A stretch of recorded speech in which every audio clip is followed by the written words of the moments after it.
La economía de Estados Unidos está enviando señales, bueno, bastante contradictorias.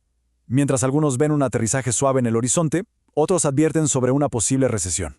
Hoy vamos a desglosar los datos para tratar de entender qué podría pasar. Y esa es la gran pregunta, ¿no? La que se hacen inversionistas y gobiernos por igual.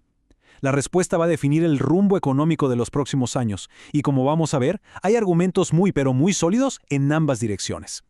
Según los análisis, la economía se encuentra en un estado bastante frágil, lo que se llama una posición propensa a shocks o a impactos inesperados.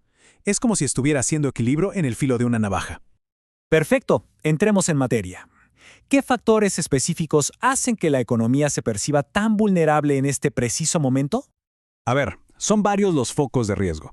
Por un lado, las altas tasas de interés que siguen presionando a todo el sistema. También preocupa mucho la curva de rendimiento invertida, una señal que, históricamente, casi siempre ha precedido a las recesiones. Y a eso se le suman posibles burbujas en el crédito privado y el tremendo auge de la deuda de compre ahora, pague después. Pero en medio de todos estos riesgos, hay una corriente dentro de la Reserva Federal que cree tener la solución para evitar una recesión. Resulta que una voz bastante influyente dentro de la Fed, la fuente se refiere a esta persona con un seudónimo, argumenta que es necesario actuar y actuar ya. Su propuesta, recortes agresivos en las tasas de interés para mitigar los riesgos que se ven venir. Y su argumento principal se centra en un componente clave de la inflación, uno que afecta al bolsillo de todos, el costo de la vivienda. Esto de la inflación de la vivienda es fundamental porque tiene un impacto masivo en las cifras oficiales de inflación, esas que la Fed monitorea con lupa. Y aquí está el dato clave, miren esto, el costo de la vivienda tiene un peso enorme en la economía. Representa aproximadamente un tercio del índice de precios al consumidor, o sea, es un gigante. La lógica es la siguiente, paso a paso. Primero, los precios de los alquileres en el mercado real ya se estabilizaron. Segundo, los datos oficiales de inflación siempre tardan en reflejar esta realidad. Tercero, una vez que las cifras se actualicen, la inflación general va a bajar drásticamente. Y cuarto, esa caída le daría a la Fed el espacio que necesita para empezar a recortar las tasas.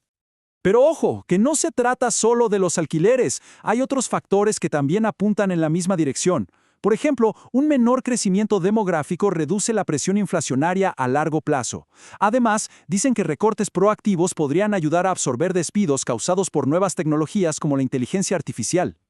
En resumen, la idea es que una acción decidida por parte de la Fed puede guiar a la economía hacia ese famoso aterrizaje suave y con eso esquivar el peligro de una recesión. Muy bien, este es el argumento a favor del optimismo. Pero, ¿qué pasa si el mercado está enviando una señal completamente diferente? Analicemos ahora la contraparte.